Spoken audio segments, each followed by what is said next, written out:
we always skate ya. Hola, boss.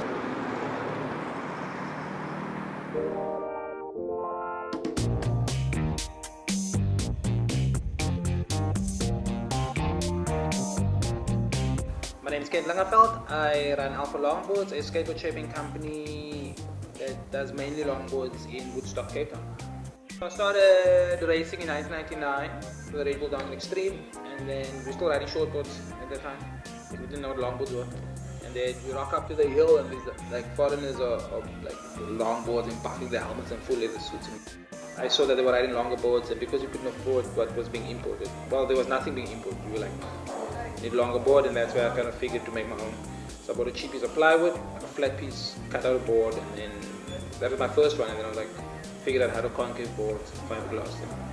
And then 2004, I got the chance to go compete in Europe.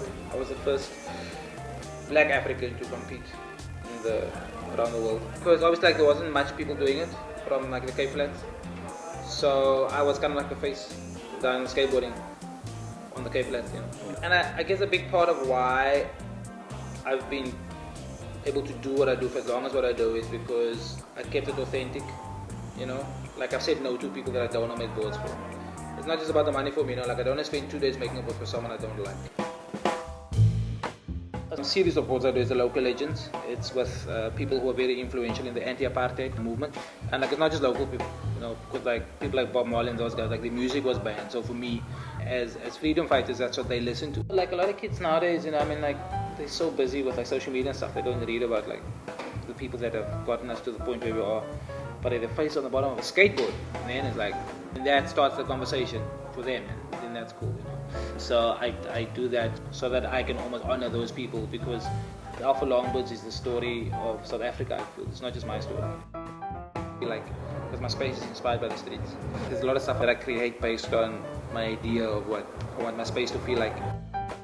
The options are endless for what you can do, like recycling old skateboards and making rings and jewelry and those kind of things. Go mad, gonna be mad scientist. Also because I skate and because I cycle a lot. So like I'm always picking stuff up in the streets. Like I always say, like you see the finer things that you miss when you're driving in a car. And then I was lucky enough to be sponsored by Wildfire Tattoos in the early 2000s. Yeah, and so I got quite a bit of stuff from Simon White. One of my favorite tattoo artists. Manuela Gray has done quite a bit of my tattoos. Rico Swanepoel has done some of my stuff.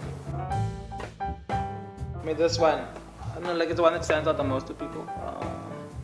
Like an old skateboard. And I mean, like I purposely went with this because I know this guy's style of tattooing based on some of the skateboards I make. Like one of the old school things, like a schoolboy feel. You know, something you would scribble on your bench. And then another one is this one, yeah. I mean, growing up reading Thrasher magazine, that's my daughter's name.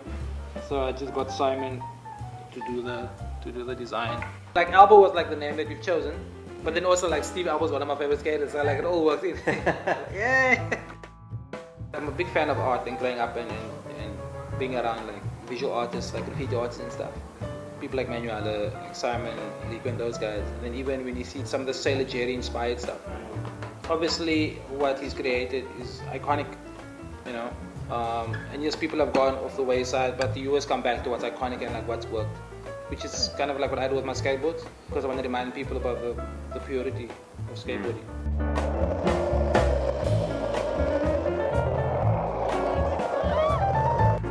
Are you sure? Yes, sir.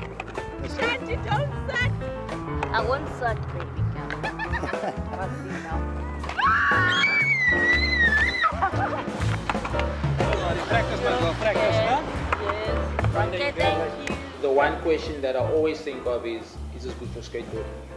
And if I feel it's not good for what skateboarding means and represents to me, then I say no, because I don't ever want to feel like I sold out today.